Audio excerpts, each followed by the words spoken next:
building it actually isn't that hard. The hard part is training it. That's the most challenging thing, is when I go through and I say, hey, let's rerun the learning algorithm, put another neural net layer on, and teach it based on the latest submissions, and then identify where is it making mistakes. Oh no, it's introducing bias here. It's going too far in this direction. Let's modify that. As I was doing research for this video, I found out that Meet Kevin and I have something in common, and it is not our income, but we're actually both Year of the Monkey. I can't believe he was also born in 1992 because he's so wildly successful. But I met up with Kevin. I met up with Meet Kevin. I met Kevin.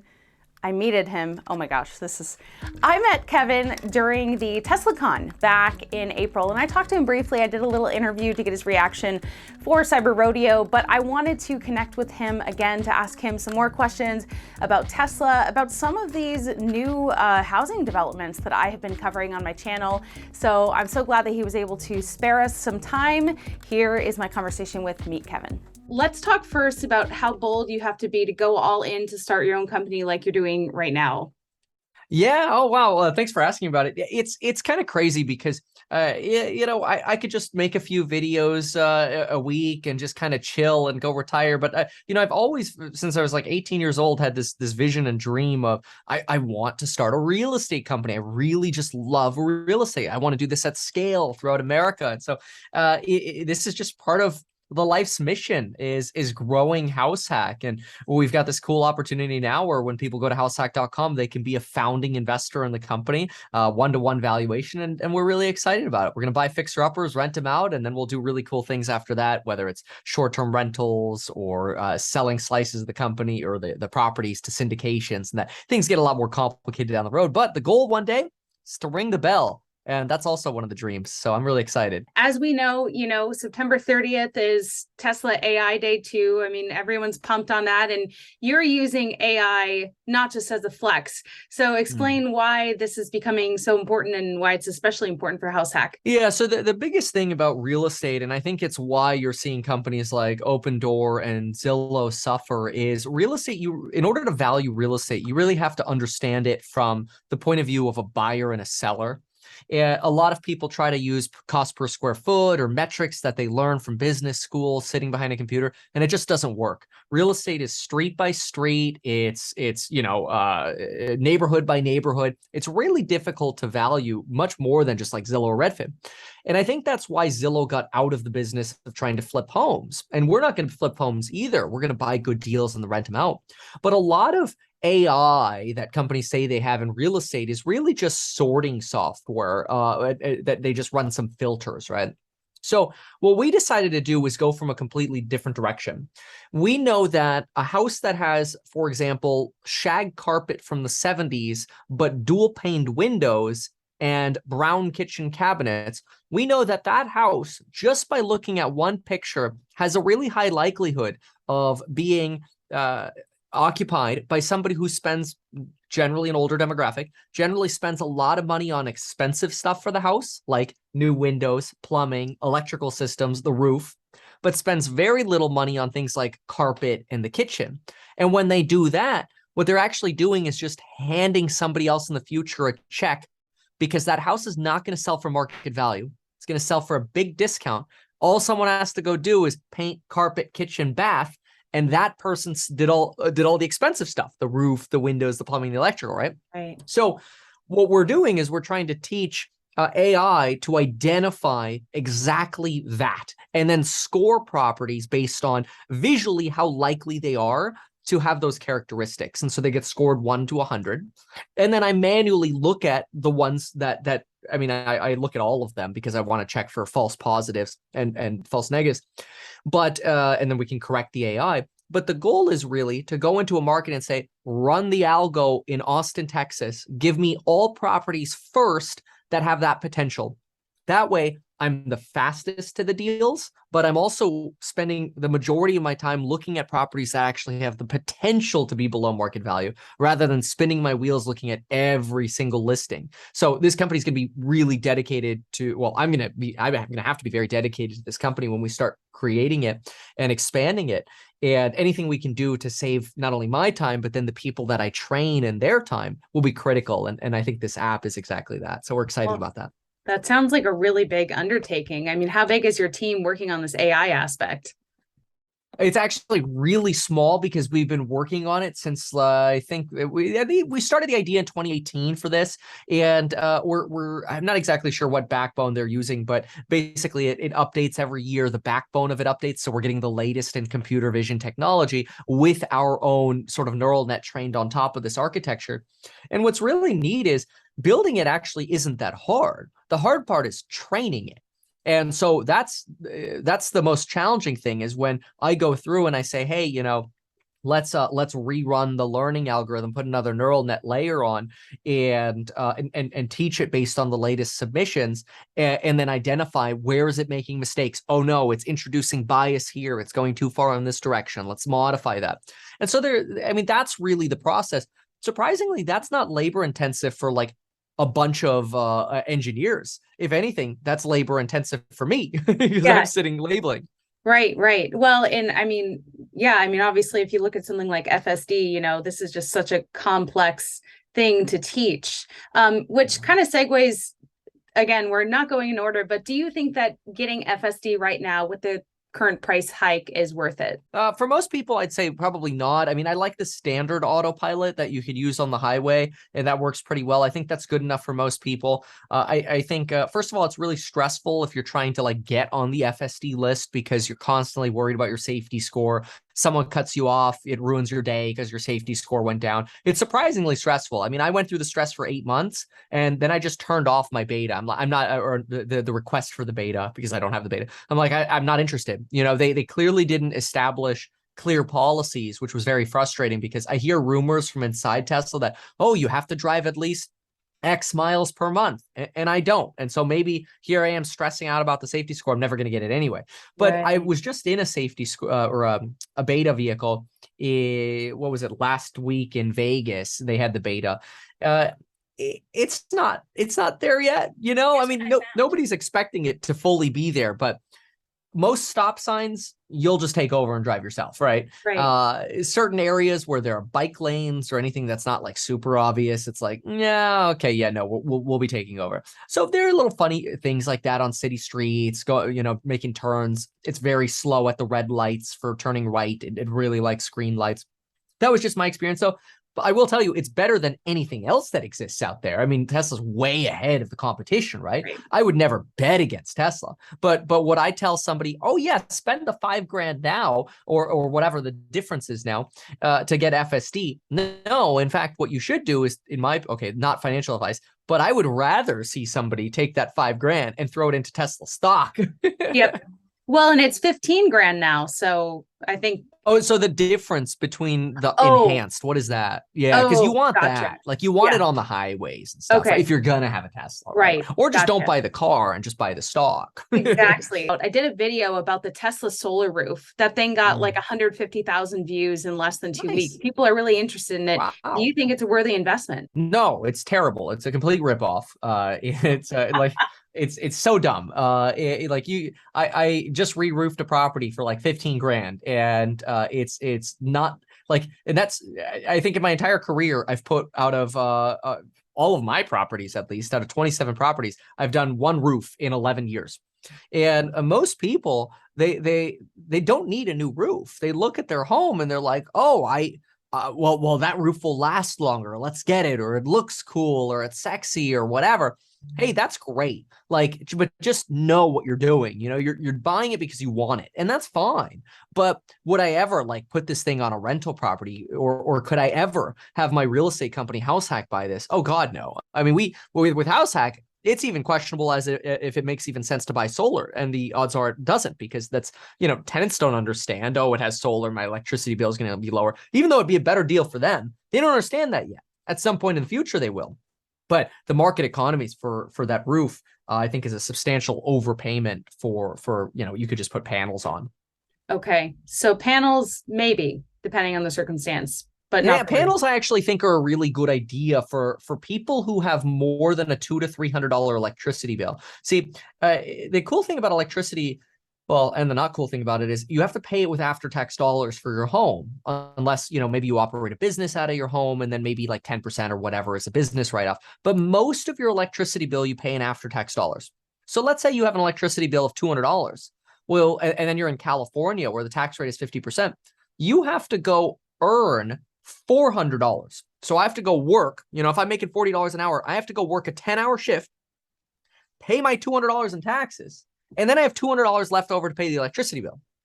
That sucks. Yeah. So if you put in solar panels on your own personal residence, you're doing the opposite math, which is really good, because now if you save $200, it means you don't have to go earn $400 because electricity is generally not a business write-off on our homes. So I do think that panels make a lot of sense. I don't recommend the batteries for most people. That's where all the margin is. There's no margin for the companies really in panels.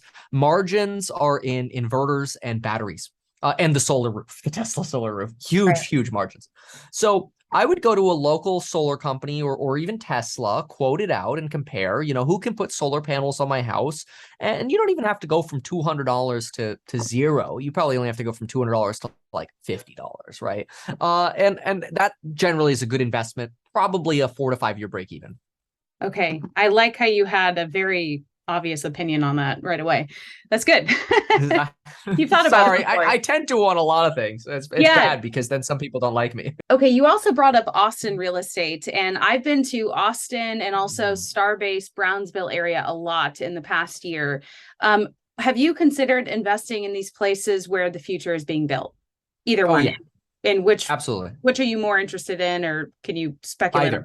But probably more Austin, because see, the problem is I don't want to be around just a sole business. So, for example, if something happens, to that location, and Elon Musk is like, this place for launching rockets or satellites or what, it's just not the best for us. We're gonna pick it up and move. You're screwed. You're not going to be screwed if you go buy real estate in Austin, because in my opinion, because Austin's rated like the #1 place to live in the country. It's a little hot, but it's a great place. The people are great. The food is freaking delicious. Oh my gosh, it's so good.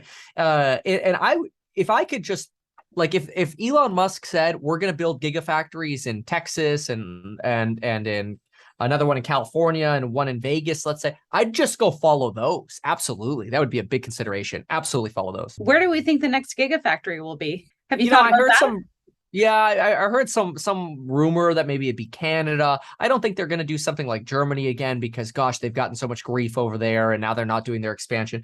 I think the smartest places to build these gigas are in states like Texas and Florida, where the governors will do anything to accommodate a quick build for Elon. That's in the United States, of course. Maybe in South America, where we have some strong resources. Some people say maybe even Indonesia in that case, but I'm not too familiar with that particular area.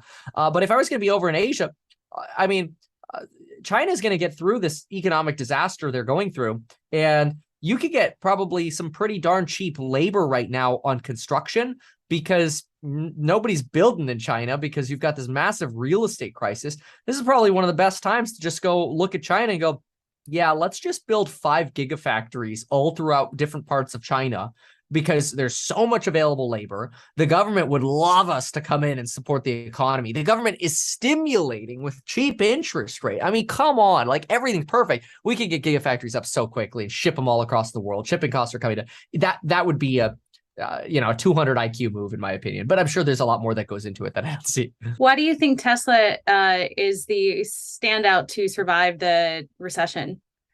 Oh, yeah. Okay. So I've said since January that I thought we were going to go through a paper recession, technical recession, because we've come off such high growth. There's no way we can sustain that. Like, we're going to come down. You've already seen that with like the Nike, for example, right? Revenues down 1%, net revenues down 5%. It's still a great company. Like, their growth was phenomenal during the pandemic, but that doesn't last. The difference with Tesla is they have every day they're expanding their capacity, basically. So you have this inflating balloon of extra cars that are being produced, and there are so many extra buyers. There's so much excess demand for Tesla that even if like the excess buyer pool outside that sort of balloon, so to speak, shrinks by 30%, the buyers who are left are still more than enough to buy all of the production Tesla makes. So as long as Tesla's factories don't get shut down like they did in Shanghai, worst thing that could happen to Tesla, factories get shut down. Absolute worst thing. That's why they sold Bitcoin, because they panicked. And they're right to, because they're screwed if the factory shut down. Not only does that growth go away, but your cash flow goes away. Your operating cash flow goes away. Anyway, so as long as the factories are open, the demand is going to be there through this recession. That's not going to be true of all recessions in the future. But for this one, I think the demand is going to be there. And so people are going to look, come December through March, so 2020 to 2023, the end of the fourth quarter and the beginning of the first quarter, I expect that people are going to start realizing, oh my gosh, the entire stock market is suffering. But look at that one company that's still growing at basically 50%, has massive cash flow, essentially has no debt, and is expanding capacity, projected to at least by at least 30 to 40% for the next few years. Why would we be in any other company? Let's at least increase our allocation to Tesla, because they're going to make it through this earnings recession without actually going into an earnings recession, which is just defined as negative EPS over 2 quarters. Tesla's not going to have that. So I think there's tremendous upside once Wall Street realizes that, and we'll probably have some kind of crazy FOMO rally. And then that's when I'll sell some of my Tesla and throw it into HouseHack. Yeah, I was going to say, you said that you're going to hold until about Q3. You have like over 26,000 shares or something? Yeah, that's before the split. I so times 3, I guess now. I haven't That's even before? looked. Holy shit. Yeah. But yeah, it's, I think it's gonna happen. It's my crystal ball, which, if it's bad, I'll just send the crystal ball back to Amazon. But that's just what I believe. So I'm putting my money where my mouth is. When did you first invest in Tesla? Yeah, it was after I bought the car in December of 2017. In fact, there's a video of me buying. I spent $50,000 on Tesla shares, and back then that was like a big chunk of my stock portfolio. It could be like it's probably like 10%. So it was a big move, and so I put this $50,000 in, and I made a video in like January of 2018. In my Tesla self-driving on the highway. So I have it on autopilot on the highway, and I'm making the video with a little microphone, and I'm like, this is just a good deal. Like, I cannot invest in. I'm going over fundamentals and things like that. So yeah, that's around the time I really began, was when I bought my Model X, and I realized this is it. Like, this is incredible. Wow. That's awesome. Yeah, I wish I would have invested sooner, but it is expensive. But now I'm a shareholder. I don't have quite as many as you, but that's okay. But I did just quit my job to do YouTube full time. Congratulations. And now that I'm living with my parents, would you suggest that I invest more in Tesla since I don't have to pay for rent? Yeah, I mean, so the first thing that I would do is I would really consider that I think you're going to have some really phenomenal opportunities coming up to get into real estate in the future, to where, maybe you'd consider getting into even your own property, right? Like, once you have got a sort of a stable base of income, it'd be kind of neat to have some savings. You could ride your way to a larger savings set to buy real estate with stock market. Now, obviously, I mean, this, I can't give you financial advice, but, just thinking about it, at least the thesis that I have is, I think we're going to go through this sort of bottoming in the stock market, and the stock market will probably precede the bottom in real estate. And so what I mean by that is, I think stocks are going to be higher come Q1, Q2 of next year, which is right when we're going to start seeing a lot of fear in real estate. So you're kind of going to get this bottom in stocks, top in real estate, stocks up, real estate down, and you'll have this weird intersection. And so if you could take money you have in stocks, once we go rally again, next year or whatever, if we have like a 2009 style recovery, then you could really probably get yourself over to real estate, buy your own place with, 5% down, 10% down, make sure you can afford the payment compared to your income. And then after a year, do it again and get yourself a rental property. And so now you get more diversified, where you're only putting 10% of your money into real estate per property, and the rest is diversified into, whatever kind of stocks you have. I think this is a phenomenal time. This is an opportunity. I think a lot of people see this as so painful, and it is, don't get me wrong, it is painful. People look at their portfolio and it's like, oh, well, I mean, almost everybody took like a 20 to 30% haircut. But we all got to get over looking at November and just focus on what are we going to do now. Right. And I think that, we've got the opportunities in front of us.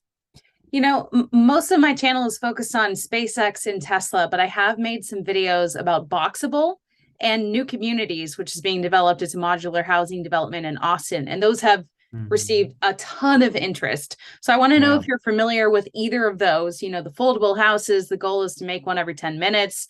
They're, you can ship them anywhere, or the New Communities, and what your thoughts are on that. More affordable, faster to make. We've got a massive shortage of housing.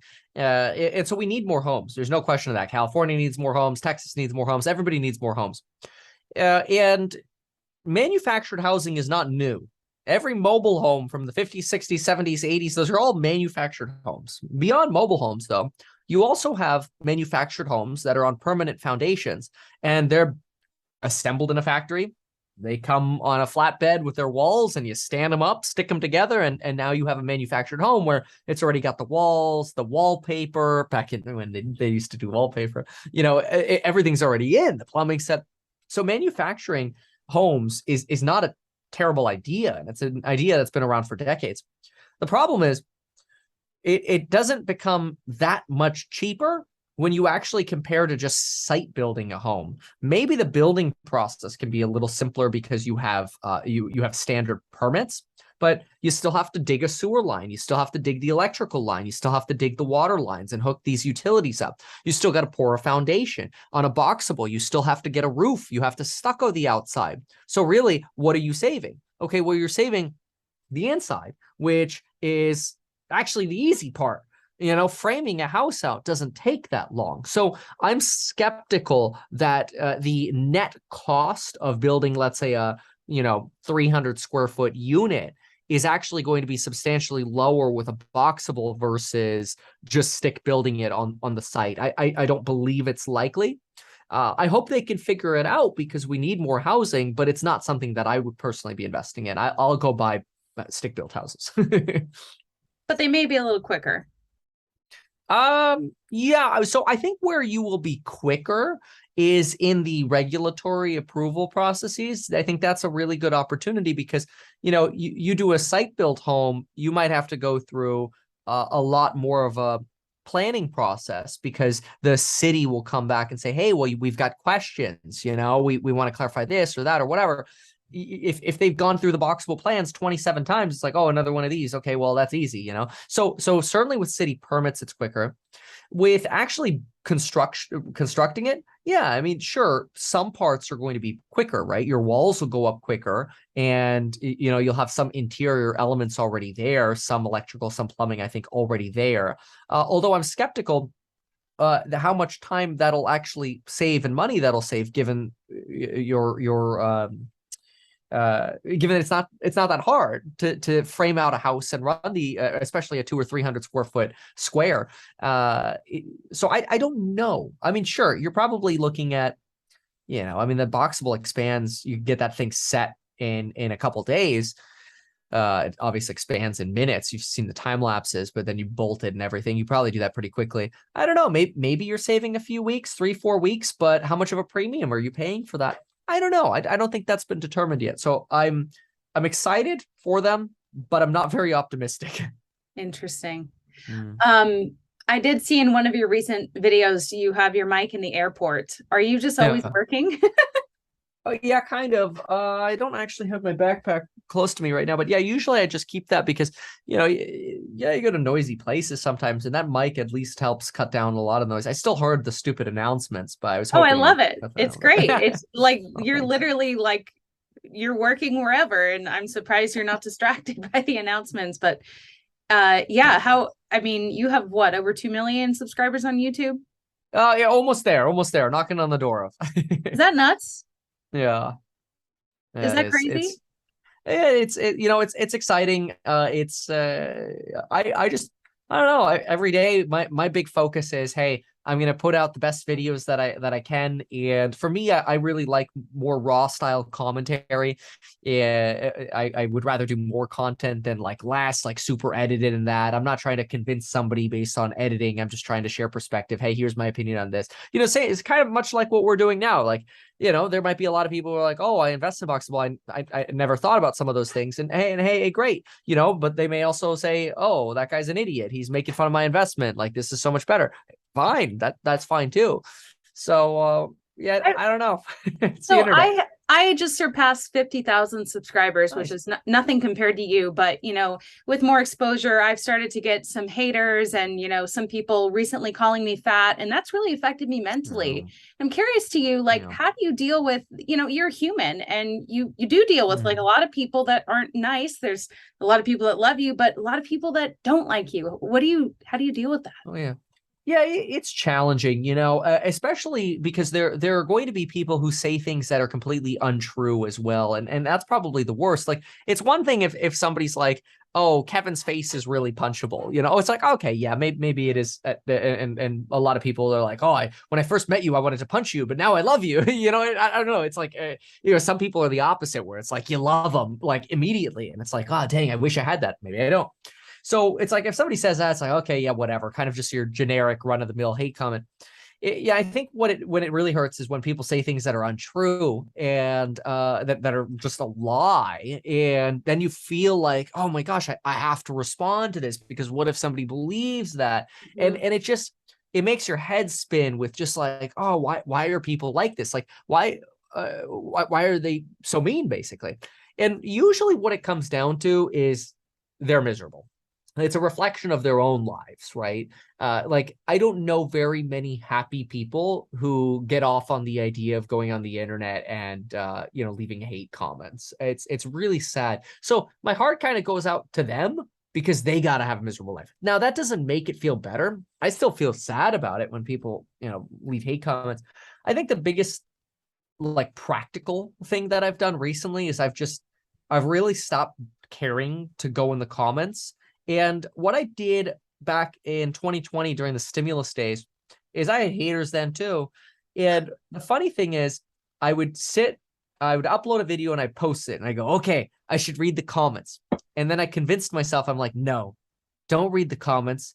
Make another video instead. So I just make more content. It was great. And are you still doing that? The last few months, I've really slowed down with my uploads, but that's only because we've been prioritizing launching HouseHack. I just passed my Series 65 exam, so that way I could apply to be a licensed financial advisor. We've got some ETFs coming out. Like, there's a lot of other stuff going on, but today I plan to get 3 videos up, which is the most I've posted in a very, very long time in one day. And I'm really excited about that, because it's kind of like, all right, now I've got more time where I could go back to that sort of more rigorous schedule of posting more. And so today, yes, but the last few months, no. Are you editing all of them? Yeah, but I mean, they're really easy to edit. I just keep a little clapper. Oh, it's right here. And so that way, if I mess up, quick little clap, and it marks it for me. I just look at the audio, the waveforms, and I'm like, oh, I mean, sometimes I screw up and I miss the claps. That's why you got to use this, because when you use your hand, it doesn't show up as well. Like, this really spikes through. Yeah. But that makes editing a lot easier, because like where your mistakes are generally pretty fresh on your mind if you shoot it and edit it right away. And my goal is like 5 to 10 minute edit, ideally 5 minutes. Right. Wow.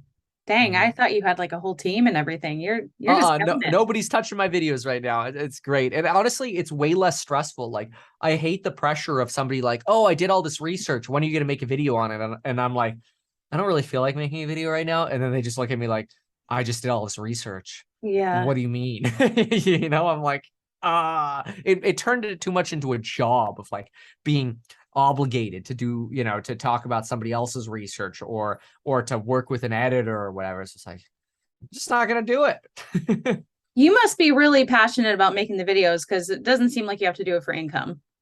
Oh yeah. I mean, like, yeah, for me, money is just a number. How many shares of something you have or how much money you have, it's just a number. The income, it's all a number. I just like doing stuff. Like, I get anxiety if I'm not doing stuff. So I really get excited about the idea of making videos. It's like you get a little high when you post a video. I like launching HouseHack. It has been so exciting for me because this is like I'm walking this. I feel like I'm walking on the steps of my dream, and it's so cool because it's just like if I was looking at a staircase and at the top was my dream, and I was standing at the bottom, and I'm just like, no, I got a number. I don't need to walk up that staircase. I feel like my life would just be miserable. I'd be a miserable, like, grumpy troll at the bottom. And I like, oh yeah, another step. Yes, one more step closer. One more step. I don't know. That makes me happy. I like looking back and going, damn, we went up a lot of steps. So is another run for governor something you're interested in? Not anytime in the near future. I really want to turn HouseHack into like an Invitation Homes, better, like an enhanced version of Invitation Homes. They have like a $20 billion market cap, but I want to do what they're doing along with what like Roofstock is doing and what Flow is doing and some of these other companies that are introducing software and AI. So I really think an enhanced version of that is what I want to focus on. And that's going to take a long time to build. I mean, Invitation Homes has got 50,000 homes. We're at 0 right now for HouseHack. So we've got some work to do. But yeah, it's probably going to be no politics probably for like 10 to 15 years because I really got to make sure this baby gets all the attention that it deserves. So if you guys like these collaborations, please make sure to like this video, leave a comment, and I will see you in the next one.